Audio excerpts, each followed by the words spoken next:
Tout le monde commence toujours dans le livre d'Apocalypse pour nous parler de la marque de la bête. Et de nous parler en fait du nombre de la marque de la bête, 666. La Bible dit, et ces commandements que je te donne aujourd'hui seront dans ton cœur. Tu les lieras comme un signe sur tes mains. Et ils seront comme des frontaux entre tes yeux. Alléluia. Son sceau, c'est sa parole. Alléluia. Ce n'est pas pour qu'il remplisse la salle, mais c'est pour qu'il remplisse votre cœur, votre esprit, votre âme, votre vie tout entière. C'est pour que Dieu fasse de votre corps, de votre esprit et de votre âme son habitation. Il faut qu'il vous remplisse. Il faut qu'il vous remplisse. Et quand sa présence est manifestement grande dans votre esprit, c'est comme ce fleuve qui commence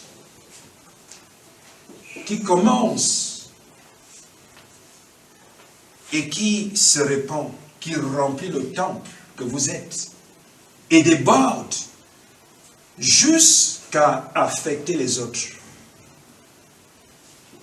Alléluia. Amen. Donc c'est ça le but de l'adoration. Il s'agit de l'expression de l'esprit humain envers son Dieu. Il vous remplit. Gloire soit rendue à Dieu. Alléluia. Alors, le péché impardonnable à éviter, qui mène à la mort, ça veut dire l'enfer. Alléluia. L'enfer, c'est la mort. La mort n'est pas lorsque l'esprit se sépare du corps. Ça, c'est la mort physique. Parce que tout ce qui est physique reflète du spirituel. Alléluia. Donc, la mort réellement, ou encore la véritable mort, n'est pas lorsque l'esprit quitte le corps humain. La véritable mort dans la tête de Dieu, dans le cœur de Dieu, c'est lorsque l'esprit humain se déconnecte de la vie de Dieu, de la gloire de Dieu. Cette déconnexion fait que la personne qui se déconnecte de Dieu meurt. Alléluia. Amen. Et c'est cette mort-là qui intéresse Dieu. Et c'est cette mort qui devrait en fait intéresser les hommes. C'est pourquoi l'apôtre Paul dit être absent du corps, c'est être avec Dieu. Alléluia. C'est parce qu'il reconnaît que la mort physique n'est pas ce qui est reconnu. La mort spirituelle, c'est la séparation avec Dieu.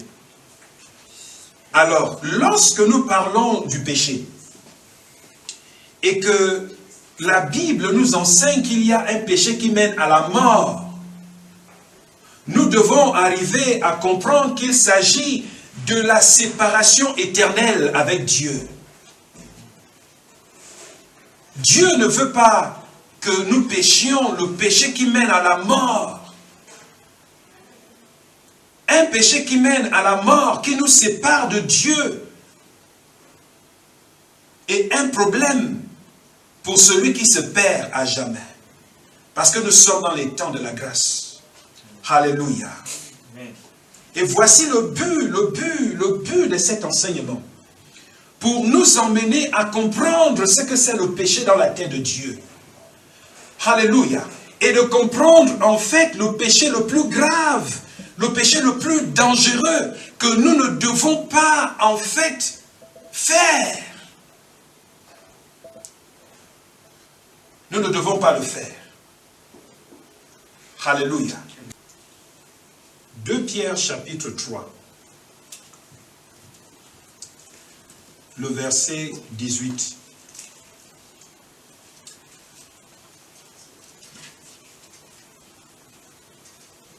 La Bible dit, là il s'agit de la volonté de Dieu, le cœur de Dieu. Il dit, mais je voudrais que vous croissiez dans la grâce. Parce que souvent, nous voulons nous focaliser sur le péché. L'enseignement sur le péché est pour que nous sachions que nous ne devons pas en fait nous laisser distraire. Mais le focus, c'est sur Dieu. C'est sur la communion. La communion. Tous ceux-là qui sont en Dieu, en Christ, sont nés de Dieu et sont appelés à la communion du Saint-Esprit.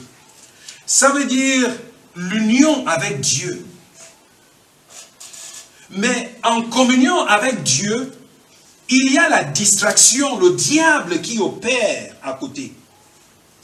Il voudrait attirer notre attention sur ce qui n'est pas important. Il veut que le chrétien se perde. Il veut que le chrétien s'éloigne de Dieu.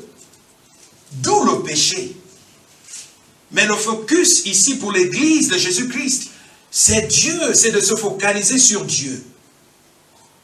Et c'est pourquoi j'aimerais lire un certain nombre de versets pour vous montrer qu'au-delà du fait que l'enseignement sur le péché se fait, le focus est sur la communion.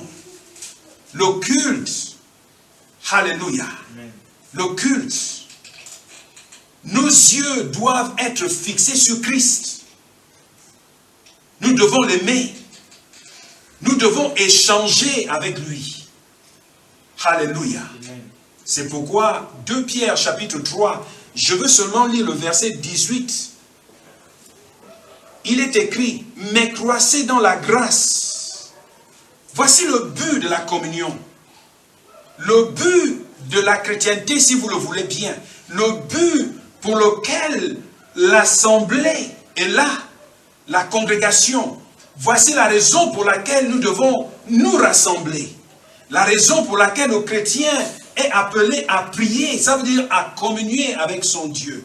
La Bible dit, mais croissez dans la grâce. Alléluia. Et le chrétien doit être à même de mesurer sa croissance personnelle. Est-ce que tu grandis dans la grâce de Dieu? Il faut arriver à le mesurer. Donc il dit, mais croissez dans la grâce. Ensuite, et dans la connaissance de notre Seigneur. Deux choses, la grâce et la connaissance.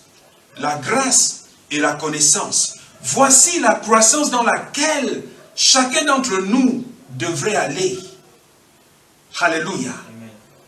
Tu dois grandir dans la grâce, mais également dans la connaissance de Jésus-Christ. La Bible dit, mais croissez dans la grâce et dans la connaissance de notre Seigneur et Sauveur Jésus-Christ. À lui soit la gloire maintenant et pour l'éternité. Et ensuite, le verset finit avec le terme Amen. Alléluia. Amen. Ça finit avec le terme Amen. Ça veut dire qu'il en soit ainsi. Voici la raison pour laquelle je lis ce verset. J'introduis avec cela pour que, en fait, l'enseignement ne devienne pas comme un moyen d'avoir de la connaissance intellectuelle. Le but ici, c'est que nous croissions en grâce. Alléluia. Amen. La grâce. La grâce. La grâce. Est-ce que vous le réalisez? Vous êtes seul tout au long de la journée. Méditez sur la grâce de Dieu. La grâce de Dieu. La grâce et la connaissance. Je dois connaître. Et je dois être en même de grandir dans cette grâce. De profiter de la grâce de Dieu. Sa faveur dans ma vie. Alléluia. Waouh. Waouh. Et c'est pourquoi vous pouvez voir beaucoup souffrent. Parce qu'ils ne sont pas imprégnés de la grâce de Dieu. La grâce de Dieu. La faveur de Dieu est grande. Afin que son Église puisse en bénéficier. Sa grâce est grande. Est-ce que vous profitez de cette grâce? Dans tous les domaines de votre vie, est-ce que vous profitez de la grâce de Dieu? Lorsque les gens vous regardent, est-ce qu'ils peuvent voir la gloire de Dieu émaner de votre vie, se manifester dans votre vie? La grâce de Dieu. Voici ce que devrait être votre focus en tant qu'enfant de Dieu. Alléluia. Amen. Yes. 1 Jean. Merci Seigneur. 1 Jean au chapitre 1. Juste à cause de ce que nous sommes en train de voir. Le péché impardonnable. J'espère avoir déjà expliqué ce que c'est le péché impardonnable. Le péché impardonnable, c'est en fait le péché de Lucifer. C'est pourquoi la Bible donne deux catégories de péchés. Et chacun des deux a un ensemble d'actions qui se font. Est-ce que vous comprenez? La religion va vous dire que la fornication c'est un péché. Non, la fornication c'est en fait l'action d'un péché.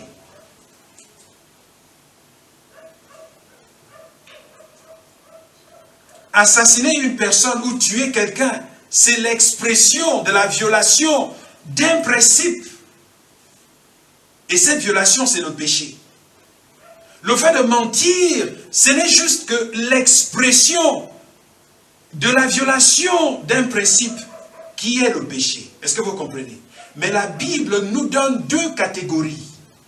Un péché qui mène à la mort et un péché qui ne mène pas à la mort. Donc, lorsque nous parlons du péché impardonnable, il s'agit en fait de ceux-là qui choisissent de résister à la seule grâce que Dieu nous a apportée, de recevoir la vie éternelle. Et c'est pourquoi Jésus est catégorique là-dedans. Il dit, celui qui n'assemble pas avec moi, disperse. Et c'est ce qui l'emmène à enseigner sur le péché impardonnable. Il dit, celui qui résiste au Saint-Esprit pêche contre Dieu. Et il ne sera pas pardonné. Alléluia. Waouh. Bon, j'aimerais que nous puissions lire un peu dans 1 Jean.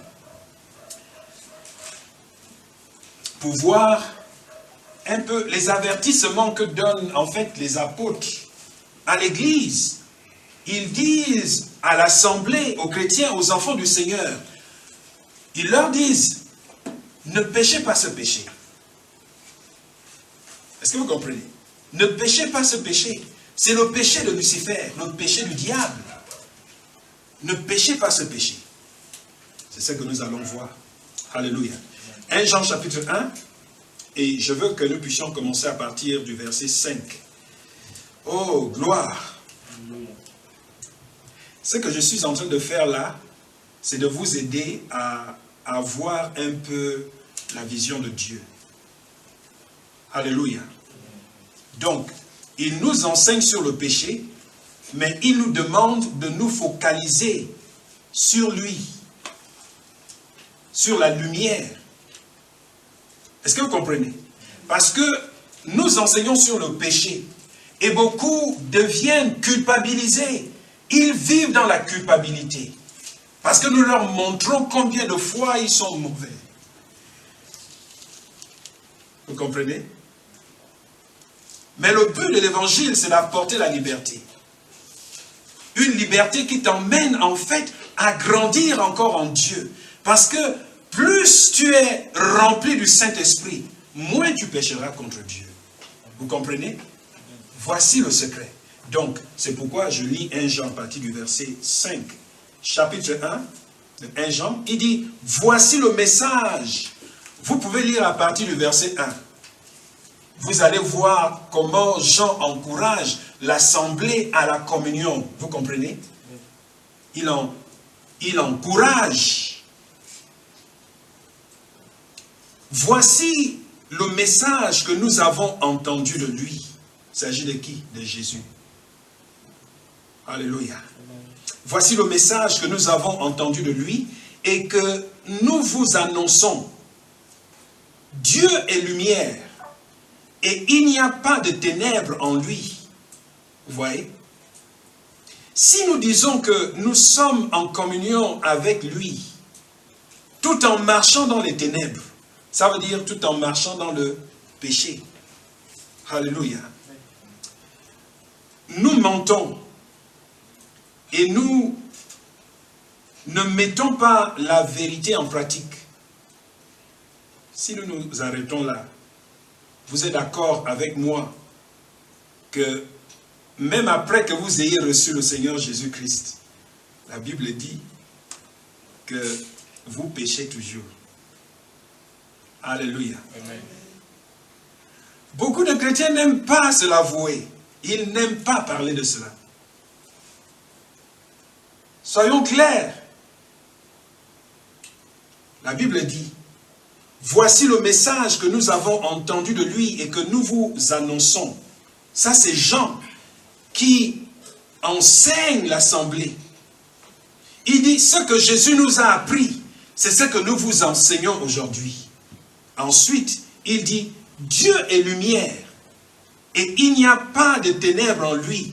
Il ne s'agit pas de cette lumière. Vous voyez, nous avons des projections dans tout le studio. Donc ça éclaire la salle. Il ne s'agit pas de cette lumière. La Bible parle de la vérité de l'évangile, la parole de Dieu. Alléluia. Amen. Donc Dieu vit dans sa parole. Dieu demeure dans sa parole. Il agit dans sa parole. Et donc ceux qui le suivent doivent marcher dans sa parole. C'est ce qu'il est en train d'enseigner. Donc l'évangile nous a été apporté. Nous devons vivre dans l'évangile de Jésus-Christ. Oh, gloire! Merci Seigneur. Alléluia. Amen. Et ensuite, il dit, Dieu est lumière et il n'y a point de ténèbres en lui. Si nous disons que nous sommes en communion avec lui, tout en marchant dans les ténèbres, nous mentons et nous ne mettons pas la vérité en pratique. Vous voyez? Donc, si le chrétien dit, moi je suis parfait, je suis sans péché, c'est les bébés qui pêchent, cette personne ment. Est-ce que vous comprenez?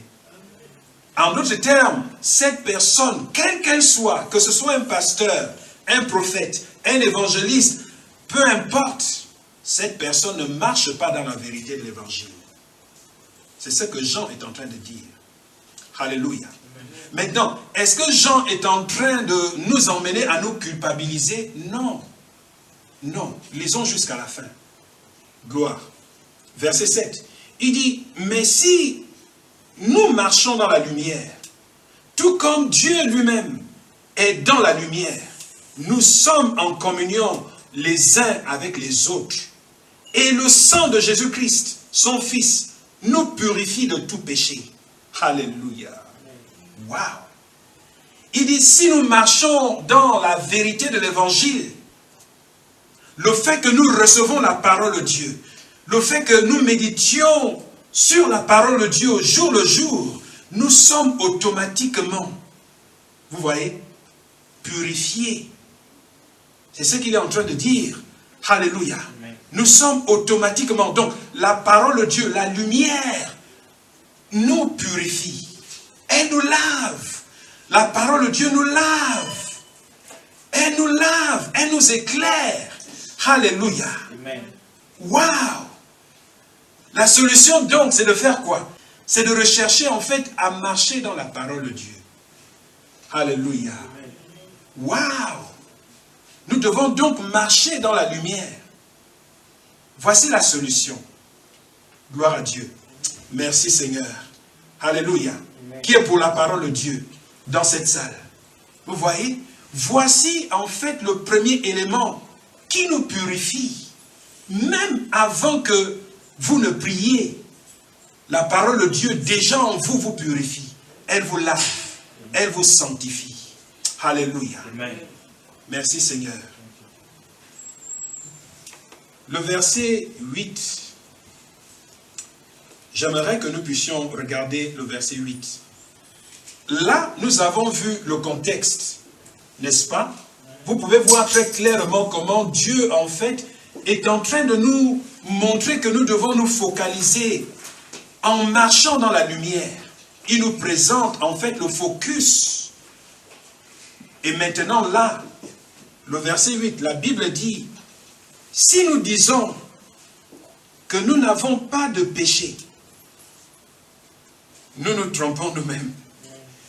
Et la vérité n'est pas en nous. Il est tout simplement en train de répéter ce qu'il a déjà dit. Est-ce que vous comprenez? Waouh! Là, il ne nous demande pas de faire comme les catholiques. Hein? Je suis plein de péchés. Non, on n'a pas besoin de rappeler à Dieu que nous sommes pleins de péchés.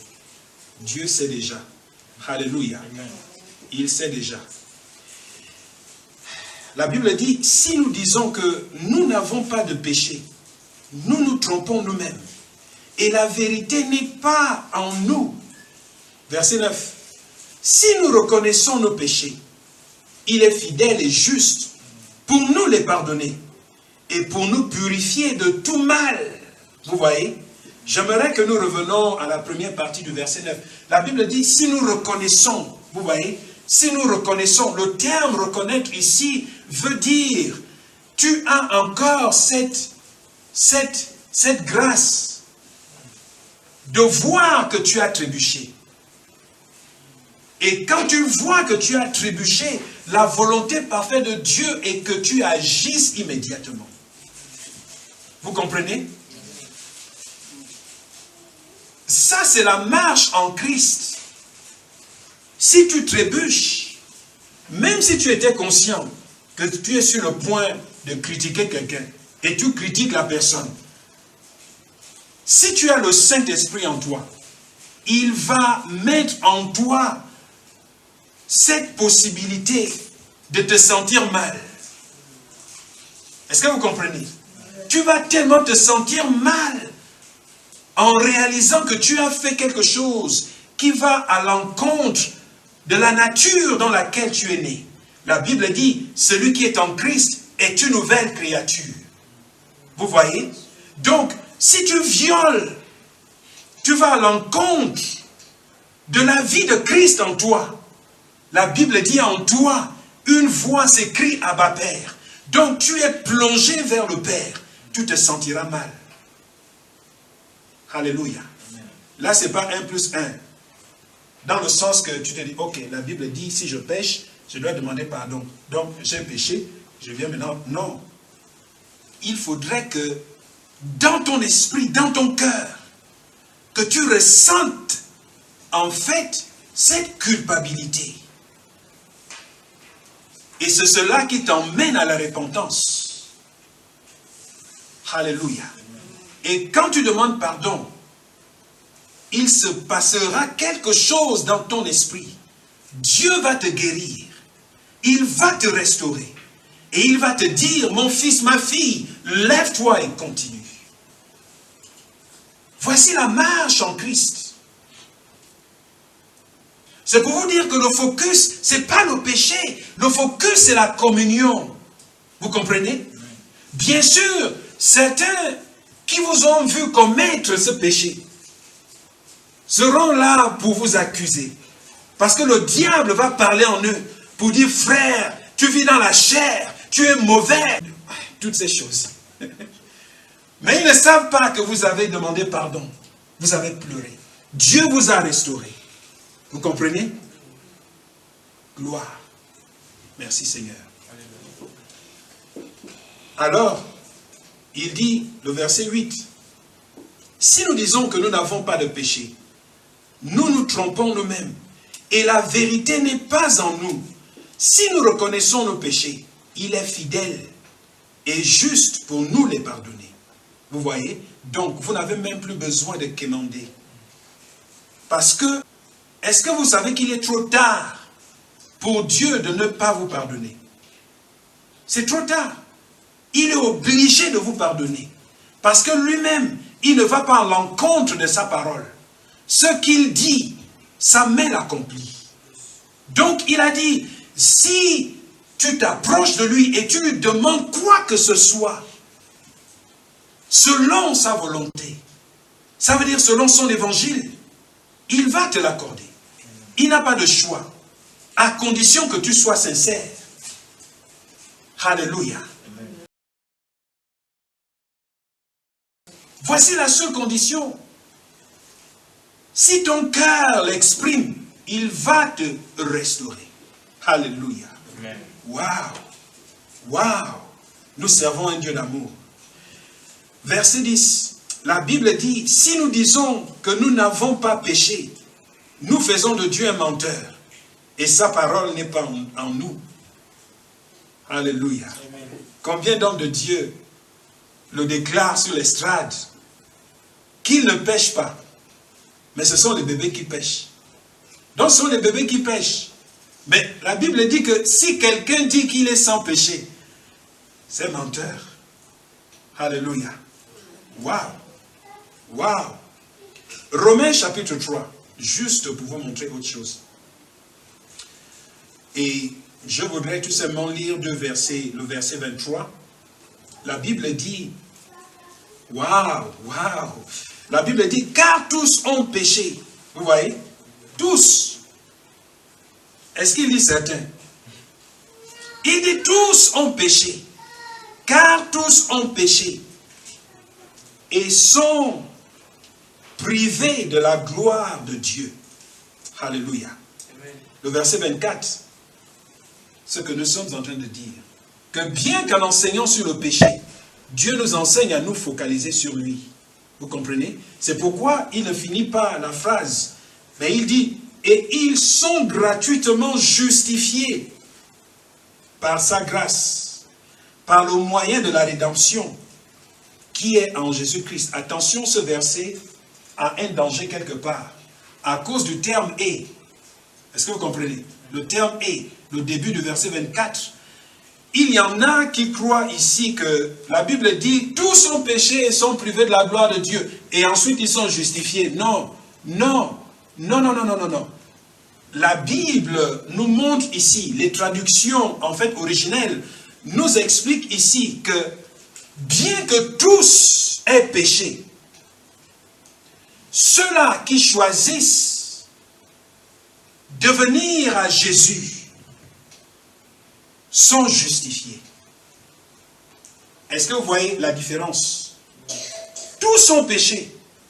Tous les hommes ont péché. Et là, il s'agit du péché ancestral. Ça veut dire le péché d'Adam et Ève. Un bébé qui naît aujourd'hui, il a péché quand? Il était dans le ventre. Mais la Bible dit, tous ont péché. Quand ce bébé a péché, le bébé a péché quand? Il a péché quand Adam et Ève ont péché. Donc il est, en fait, il a en lui le sang d'Adam et Ève. Alléluia. Mais la Bible dit, il est justifié s'il vient à Jésus-Christ. Alléluia. Merci Seigneur. Gloire. Maintenant, puisque même les chrétiens pêchent, duquel péché s'agit-il donc ici? Alléluia. Duquel péché? Parce que j'aimerais vous montrer un verset. Le verset, allez-y dans 1 Jean chapitre 5.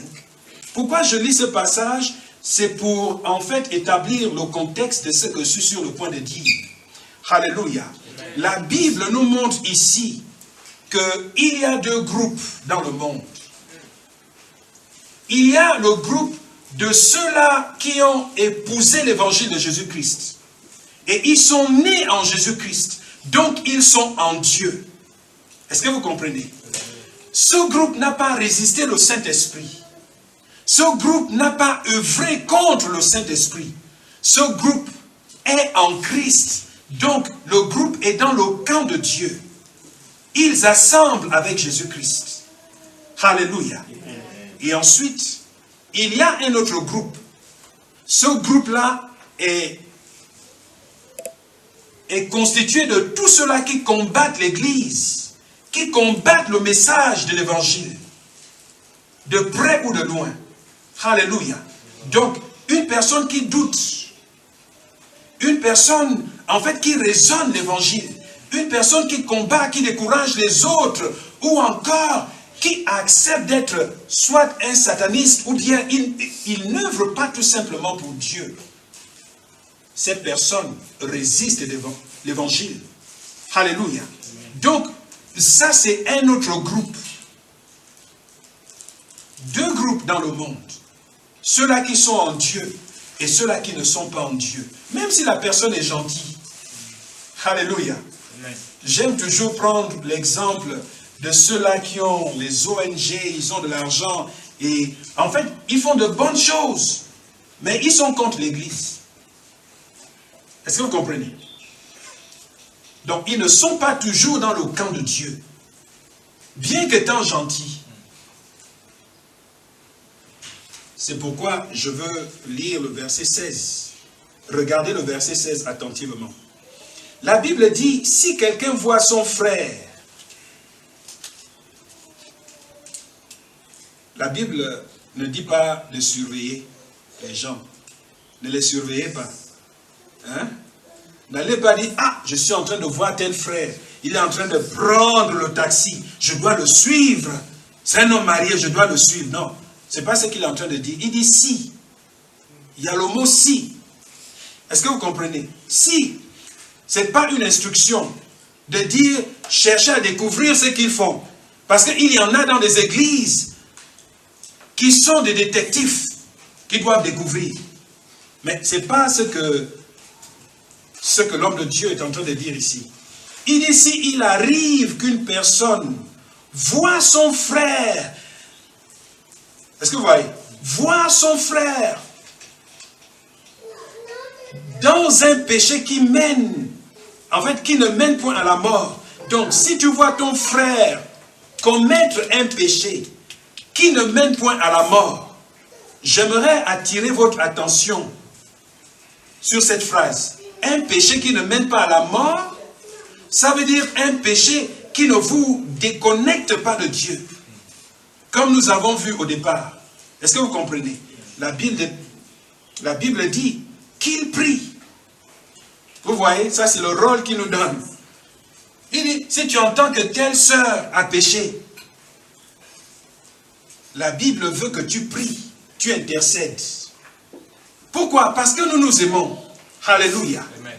La Bible dit que nous devons être en communion. Nous devons nous aimer. Pas, ah, est-ce que tu as entendu la nouvelle? Ah, cet homme de Dieu, ah, le Saint-Esprit m'avait déjà montré ça avant. Quand tu parles comme ça, tu n'es pas de Dieu. Tu es du diable. Le diable t'a possédé déjà. Et tu deviens le fils de l'accusateur. La Bible dit, c'est un menteur. Jésus a dit, il a menti depuis le commencement des temps. Donc tu deviens son fils. Tu es en train de propager, de faire la promotion du péché. Tu te réjouis du péché de ton frère. Tu veux que cette personne aille de mal en pire. C'est le rôle que tu es en train de jouer. Mais la Bible dit, si tu vois ton frère commettre un péché qui ne mène pas à la mort, donc l'Église avait la connaissance que certains péchés ne mènent pas à la mort, la Bible dit, prie. Vous voyez? Et je vous ai enseigné que ça, ce sont les péchés de la chair. Tout péché que nous commettons en Christ sont les péchés de la chair. Et quand tu pêches un péché charnel, tu peux être délivré. C'est pourquoi Dieu dit, si tu découvres ton frère, tu dois prier pour lui. Alléluia. Donc, il priera pour lui-même, c'est clair. Parce que c'est un enfant de Dieu. Il a péché, il va prier pour sortir de la situation. Mais toi qui as vu ou bien tu as entendu, on t'a dit, tu dois prier. Alléluia. Waouh. Je désire que l'Église arrive à ce niveau. La Bible dit qu'il prie. Et Dieu donnera la vie à ce frère. Vous voyez? Il la donnera à ceux qui commettent un péché qui ne mène point à la mort. Nous n'avons pas déjà élaboré là-dessus. Le péché qui ne mène pas à la mort, c'est le péché qui est pardonnable. Alléluia. Ensuite, il dit, il y a un péché. Est-ce que vous pouvez voir cela? Il dit, il y a un péché qui mène à la mort. Ce n'est pas de ce péché.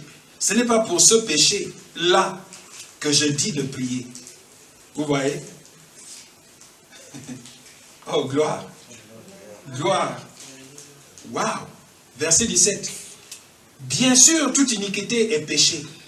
Et il y a un tel péché qui mène à la mort. Non, qui ne mène pas à la mort. Nous savons que quiconque est né de Dieu ne pêche point. Waouh. La Bible dit, quiconque est né de Dieu ne pêche point. Vous voyez? Là, si vous lisez depuis le départ jusqu'à maintenant, vous comprenez qu'il est en train de parler du péché impardonnable. La Bible dit que quiconque est en Christ ne pêche pas ce péché. Alléluia. Le péché de Lucifer. Nous savons que quiconque est né de Dieu ne pêche point. Mais celui qui est né de Dieu se garde lui-même. En d'autres termes, se garde lui-même de pécher ce péché. Et le malin ne le touche pas. Tandis, aussi longtemps que tu ne pêches pas ce péché, le malin ne peut pas te toucher. Alléluia. Il y en a qui se disent, ok, si le malin ne me touche pas, pourquoi je continue à mentir? Non, il ne s'agit pas de ce péché. Il s'agit du péché impardonnable. Ça veut dire, il ne peut pas t'emmener à la mort. Parce que c'est ce qu'il est en train de dire, qu'il y a un péché qui mène à la mort. Est-ce que vous comprenez? Le malin ne peut pas te toucher. C'est pourquoi j'ai toujours dit aux gens, je n'ai jamais cru qu'une personne qui a réellement reçu Jésus-Christ peut trébucher, en fait, peut chuter. Parce qu'il y a une différence entre chuter et trébucher. Vous comprenez? Il y a une différence. Oh non, tel ou tel frère a chuté. Non, tu ne comprends pas. Il n'a pas chuté, il a trébuché. Alléluia. Amen. Parce que la chute, c'est le péché que Lucifer commet contre Dieu. Il a chuté. Vous comprenez? Il s'est déconnecté de Dieu. C'est ça la chute. Tu te déconnectes. Tu es fini. Alléluia. Amen. David n'a pas chuté. David a trébuché. Peu importe ce qu'il a fait. Il a tué le mari de la femme. Et ensuite, il a pris la femme. Et ils ont couché ensemble. Ils ont eu un enfant. Il a trébuché. Il n'a pas chuté. Vous comprenez? Le chrétien ne chute pas. Oh, gloire. Alléluia. Amen. Vous avez la liberté de l'accepter ou de refuser. Aucun problème. Mais c'est la vérité. Le chrétien ne chute pas. Si tu es réellement en Christ, tu ne chutes pas. Vous comprenez? Mais il peut arriver que vous trébuchiez. Parce que la parole de Dieu est claire. Le verset 17, la Bible dit, toute iniquité est péché. Et il y a un tel péché qui ne mène pas à la mort. Nous savons que quiconque est né de Dieu ne pêche point, mais celui qui est né de Dieu se garde lui-même et le malin ne le touche pas. Nous savons que nous sommes de Dieu et que le monde entier est sous la puissance du malin. La première fois que je fais cette déclaration, beaucoup se lèvent contre moi. Parce que je ne faisais que répéter les paroles de l'apôtre Paul qui dit que le Dieu de ce siècle, c'est le Dieu du monde. Est-ce que vous comprenez? Et Jésus a été clair là-dessus, en disant, vous n'êtes pas du monde. Donc ceux qui sont en Christ ne sont pas du monde. Notre citoyenneté est au ciel. Bien que nous soyons dans ce monde, nous ne sommes pas de ce monde. Alléluia. C'est pourquoi Romain dit de continuellement renouveler notre intelligence. Parce que nous apprenons, nous découvrons des choses enseignées par ce monde. Mais si nous nous limitons là-dessus, nous allons nous égarer. Donc nous devons continuellement sanctifier notre intelligence. Nous maintenir en Dieu. Ne marchant que sur la sagesse de Dieu et non sur la sagesse des hommes de ce monde. Nous ne sommes pas du monde. Tu penses peut-être que tu es Congolais. Tu n'es pas Congolais. Tu n'es pas Congolais. Alléluia. Tu n'es pas Angolaise. Tu n'es pas Gabonais. Tu n'es pas Sud-Africain. Bien qu'étant né au Gabon, tu n'es pas Gabonais. Tu es du ciel. Alléluia. Waouh. Je suis du ciel.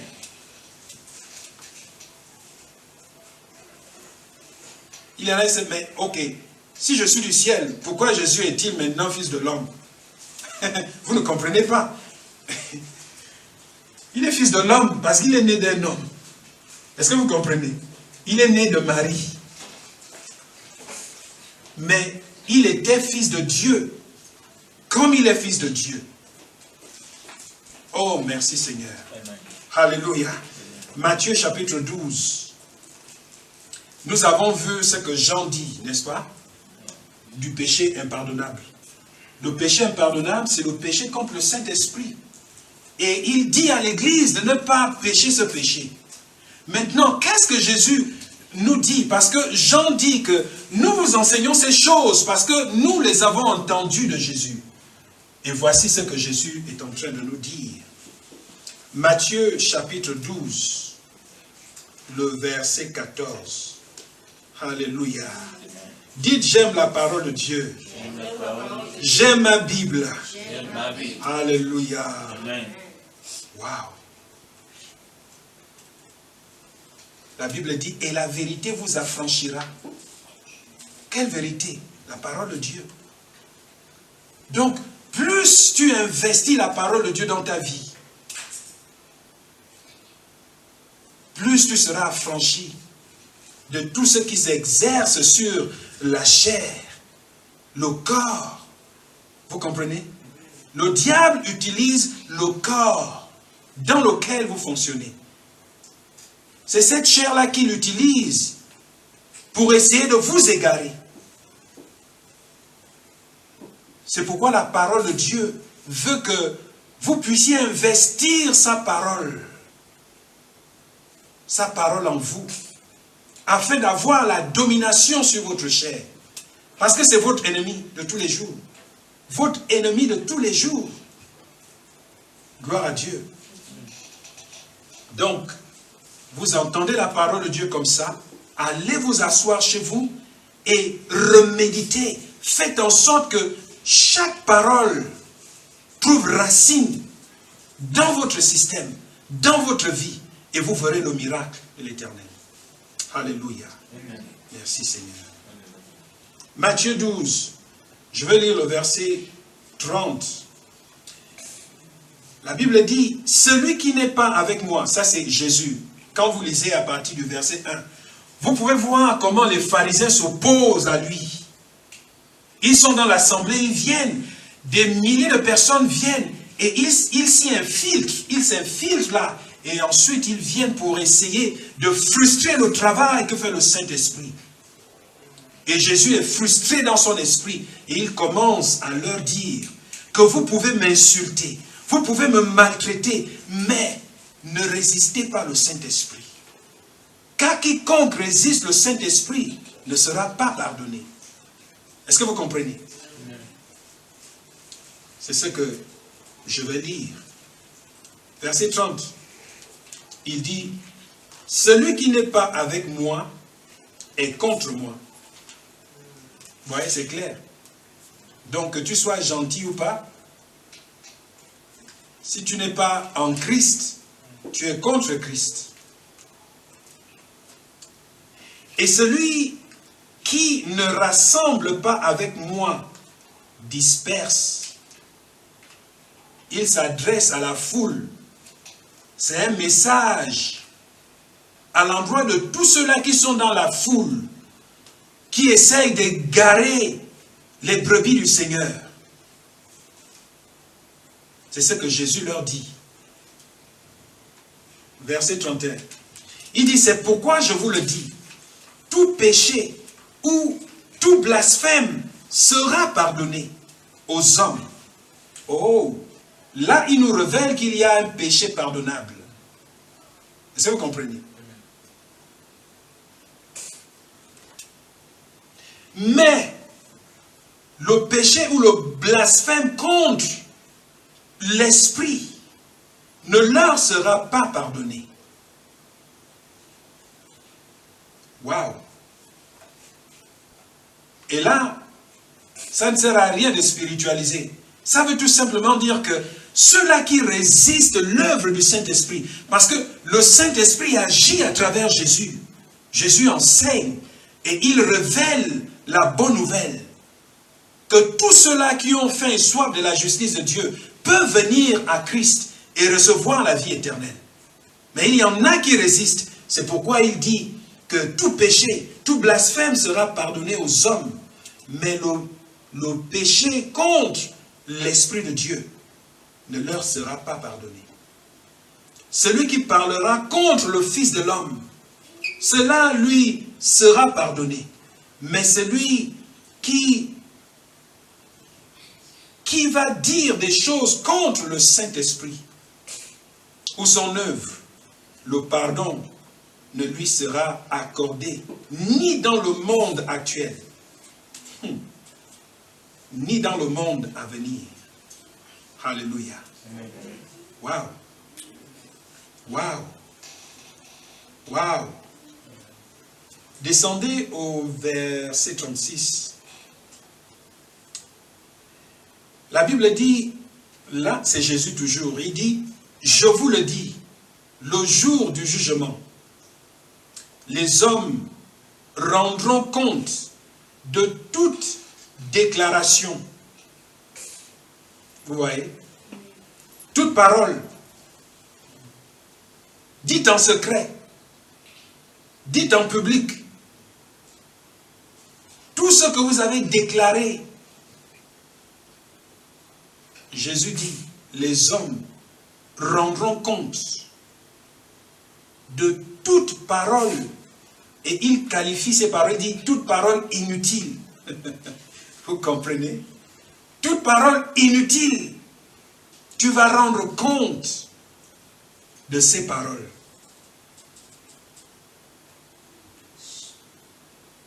Il dit, je vous le dis, le jour du jugement, les hommes rendront compte de toute parole inutile qu'ils auront prononcée. En effet, d'après tes paroles, tu seras déclaré juste. Et d'après tes paroles, tu seras condamné. C'est pourquoi je vous ai dit au départ que l'action que vous posez n'est pas le péché, mais c'est le résultat du péché que vous commettez. Est-ce que vous comprenez? Et Jésus le montre très clairement. Il dit, ceux qui seront au ciel à cause des paroles qu'ils auraient déclarées. Vous voyez? Et ceux qui seront en enfer, ils seront à cause des paroles qu'ils auront choisi de prononcer. Et Romains nous dit que si tu confesses le Seigneur Jésus, ça veut dire, si tu vis une vie de confession, tu confesses Jésus, tu confesses qu'il est Seigneur, tu seras sauvé. Tu seras sauvé quand? Dans le temps actuel, mais également au jour du jugement. Alléluia. Tu seras épargné. Le mot sauvé veut dire épargné aussi. Donc, tu ne feras pas partie de ceux-là qui seront jugés. Oh, merci Seigneur. Oh, gloire. Alléluia. J'aimerais que nous puissions finir cela. Revenons sur Jean, le chapitre 3, juste pour clore. Alléluia. 1 Jean chapitre 3. J'aimerais nous le montrer. Merci Seigneur. Et vous savez, en fait, ce verset, le verset 37, se joint à Romains 10, de 5 à 11. C'est la confession. Alléluia. Amen. Donc, 1 Jean 3, le verset 4. Parce qu'il y en a qui disent, non, moi je ne pars pas dans les bois de nuit. Moi je ne couche pas avec les femmes. Non. Et ils tendent à oublier qu'ils utilisent leur langue. Donc, tu peux faire des murmures, tu peux faire des critiques, tu peux déclarer en mal, dire des choses envers celui pour qui Christ est mort. Et tu penses que tu seras épargné juste parce que tu ne fumes pas. Ou parce que tu ne bois pas le vin. C'est parce que nous ne comprenons pas ce que c'est le péché. Alléluia. 1 Jean 3, je lis à partir de 4, verset 4, la Bible dit, tous ceux qui pratiquent le péché violent la loi. Vous voyez? Ça veut dire, ceux-là qui vont à l'encontre du péché, qui résistent du Saint-Esprit, violent la loi. Ils violent la loi de l'Évangile, la parole de Dieu. Ils opèrent contre l'Évangile. La Bible dit, tous ceux qui marchent dans le péché violent la loi. Et puisque le péché, c'est la violation de la loi, vous voyez? C'est ce que j'ai dit. Ce n'est pas l'acte que vous posez. L'acte que vous posez n'est rien que la manifestation du péché que vous avez déjà commis. Donc vous ne faites que manifester, d'exprimer le péché que vous avez déjà commis. Lorsqu'une sœur tombe enceinte, le fait qu'elle tombe enceinte, ça c'est pas le péché. Parce qu'il y a plusieurs enfants qui sont traumatisés aujourd'hui. Pourquoi? Parce que la Bible dit, ça c'est David qui dit, j'ai été conçu dans le péché. Et dit, ok, donc, ma mère a commis la fornication. Elle m'a mise au monde, hors mariage. Donc, il n'y a rien de bon en moi. Non, ce n'est pas ce dont il s'agit ici. Alléluia. La Bible dit, waouh. La Bible dit, puisque le péché, c'est la violation de la loi. Vous voyez, donc la violation de la loi. Donc, avant qu'elle ne tombe enceinte, alléluia, il y a eu une violation. Elle a décidé de faire ce qu'elle a fait. Donc, elle a péché quand elle était en train de contempler, en fait, l'acte. Et ensuite, elle a commis l'acte. Alléluia. Merci Seigneur. C'est l'ambiance dans le studio aujourd'hui. Les enfants ont décidé de nous entretenir. C'est une bénédiction. Gloire à Dieu. Verset 5, la Bible dit, ah, vous le savez, Jésus est apparu pour enlever nos péchés. Et il n'y a pas de péché en lui. Ceux qui demeurent en lui ne pêche pas. Si quelqu'un pêche, il ne l'a pas vu et ne l'a pas connu. Je vous le dis encore. Là, il ne s'agit pas de vos péchés que vous commettez tous les jours, le mensonge, les critiques, tout. Non, là, il s'agit en fait du péché contre la volonté de Dieu par rapport à votre vie, en faisant référence à votre salut. Ne résistez pas le Saint-Esprit. Ne résistez pas son œuvre. Alléluia. Gloire à Dieu. Alléluia. La Bible dit, au verset 7, petits enfants, que, bon, là, le verset 7 est en train de vous apporter beaucoup plus de lumière, parce qu'il y en a qui pensent qu'ici, qu'il s'agit en fait du péché qui mène, en fait, qui ne mène pas à la mort. Donc, vos petites actions que vous faites là, tous les jours. Alléluia. Verset 7 nous apporte beaucoup plus de lumière. Il dit, petits enfants, que personne ne vous égare. Vous voyez? Pourquoi ce terme égaré? Pourquoi ce terme? Parce que Dieu ne veut pas que vous vous égariez du chemin, du salut. Et Lucifer fait tout pour vous égarer. Il dit que personne ne vous égare. Celui qui pratique la justice est juste comme Christ lui-même est juste. Celui qui pratique le péché est du diable. Donc, si le chrétien a menti, est-ce que ça veut dire qu'il est du diable? C'est la confusion que nous avons. Est-ce que vous comprenez? Et si le chrétien qui ment est du diable, ça veut dire que l'évangile est en vain. L'évangile est rempli de contradictions. Trop de confusion. Et ça n'a pas de sens. Pourquoi Jésus va-t-il venir mourir pour toi? Pour que tu continues à pécher et d'appartenir au diable? Ça n'a pas de sens. C'est parce que nous lisons la Bible en désordre et nous ne laissons pas le Saint-Esprit, en fait, nous diriger, nous éclairer.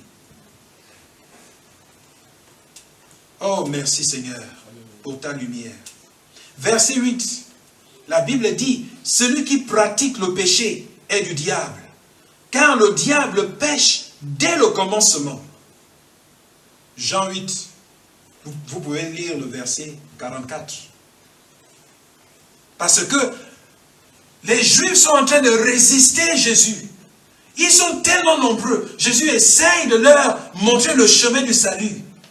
Mais à cause de leur résistance, il finit par leur dire, vous êtes les enfants du diable. Votre père, c'est le diable. Il est le père du mensonge parce qu'il a péché depuis le commencement. Vous voyez? Il leur dit que lui, il a péché contre le Saint-Esprit. Vous aussi, vous péchez contre le Saint-Esprit. Si vous mourrez dans ce péché, vous serez éternellement dans la condamnation. Vous ne serez pas pardonnés.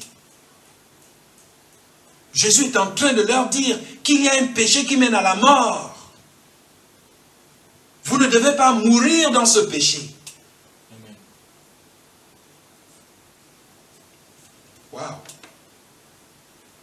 Ensuite, il dit, or, c'est pour détruire les œuvres du diable que le Fils de Dieu est apparu. Alléluia. Amen. Waouh. Voici le but de Jésus.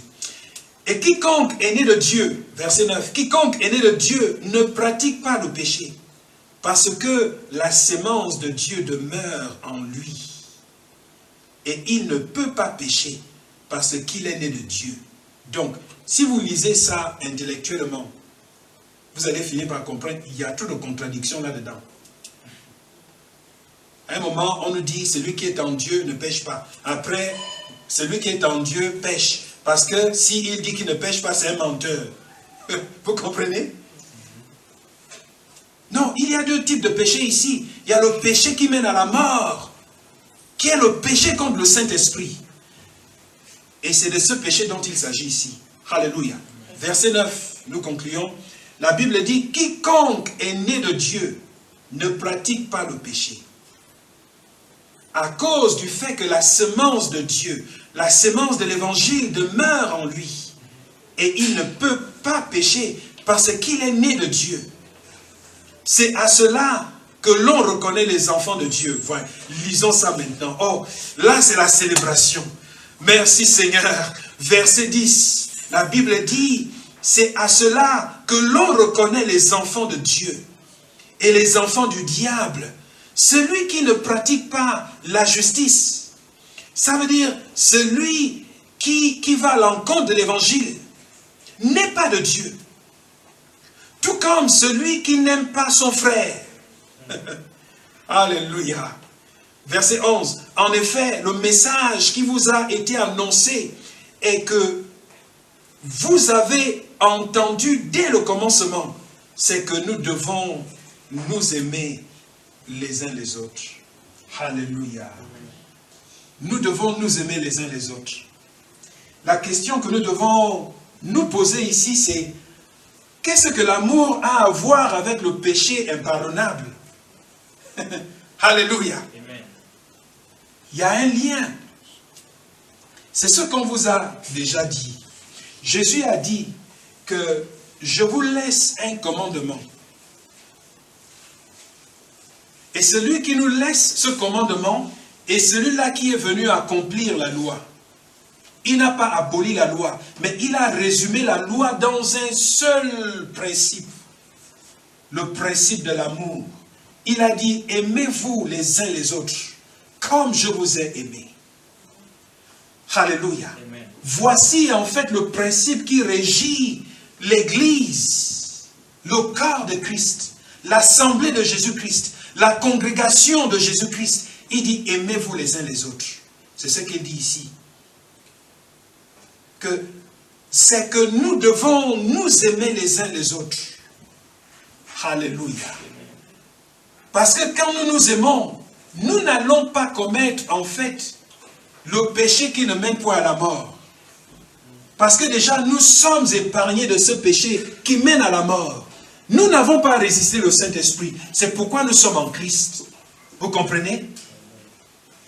Mais maintenant que nous sommes en Christ, nous devons nous aimer les uns les autres. Voici comment rester dans l'évangile. Voici comment ne pas tuer notre prochain. Voici comment ne pas avoir de la rancœur envers notre prochain. Voici pourquoi nous ne devons pas critiquer les autres. Voici pourquoi nous devons donner aux autres. Nous ne devons pas faire les œuvres de la chair.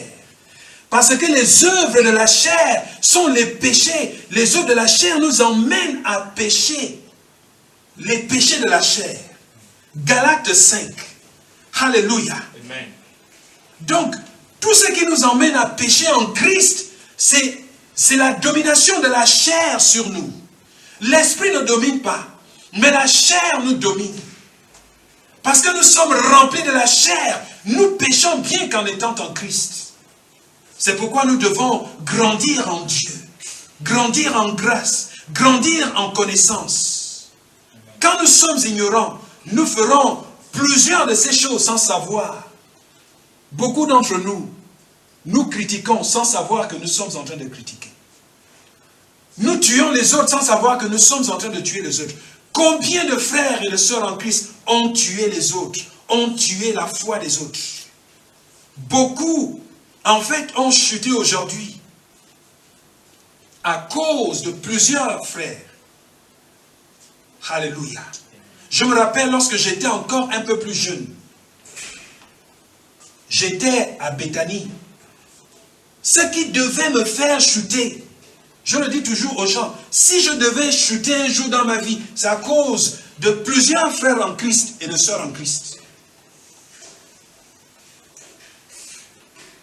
Quand j'étais dans le monde, ces païens étaient gentils. Ils acceptaient l'évangile. Mais je viens à l'église. Certains ne viennent pas pour Dieu, juste pour te frustrer.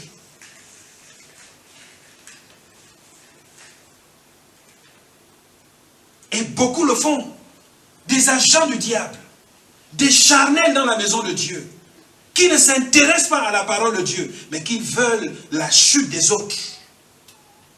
Mais gloire soit rendue à Dieu. Je suis demeuré en Christ. Alléluia. Lorsque vous êtes dans le monde, le diable fait tout pour vous empêcher d'accepter l'évangile de Jésus-Christ. Mais vous arrivez dans l'église, il change de méthode. Il va se servir des charnels, des frères charnels, des leaders charnels, des pasteurs charnels, des prophètes charnels. Peu importe ce qu'ils font. Tout le monde n'est pas de Dieu. Jésus a parlé de deux semences. Il y a la bonne sémence dans la maison de Dieu. Et il y a la mauvaise sémence dans la maison de Dieu. Mais vous devez vous assurer de veiller sur votre salut personnel. Vous pouvez tomber en trébuchant. Vous comprenez ce que je suis en train de dire? Il y a des expressions que nous ne pouvons plus changer. Quand nous disons « il est tombé », c'est parce que c'est ce qu'on nous a enseigné. Mais le chrétien ne tombe pas. Mais si tu trébuches dans ta vie, relève-toi. Alléluia. Et je pense que c'est ce que nous allons voir dimanche qui arrive. J'aimerais que nous puissions en fait voir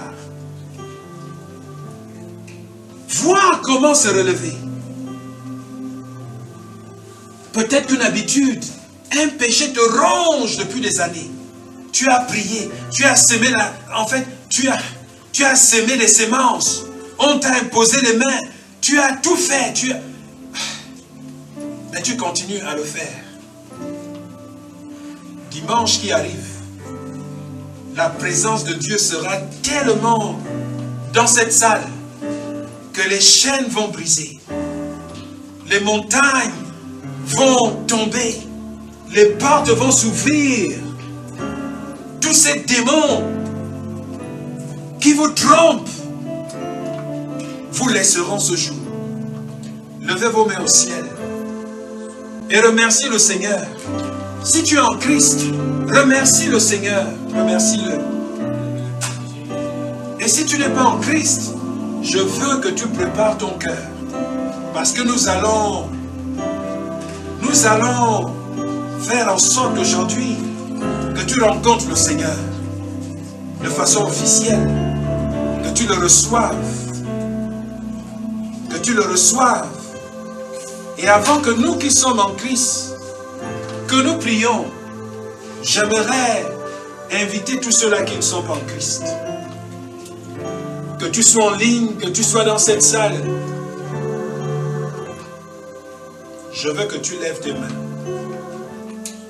Et que tu répètes ces paroles après moi. Dis, Père de lumière, merci pour ta parole. Merci de m'avoir éclairé aujourd'hui. Merci pour Jésus qui est venu et qui est mort à la croix pour moi. Aujourd'hui, je le déclare, je le confesse comme le Seigneur et le Sauveur de ma vie. Merci Seigneur, car la parole déclare que si je confesse le Seigneur Jésus, et si je crois dans mon cœur que Dieu l'a ressuscité des morts, je serai sauvé. Alors aujourd'hui, je confesse Jésus comme mon Seigneur et comme mon Sauveur. Merci Seigneur. Je suis sauvé. Je suis régénéré. Merci pour la gloire. Je prie pour ma vie. Pour demeurer en toi. Enseigne-moi. Dirige-moi. Inonde-moi de ta présence.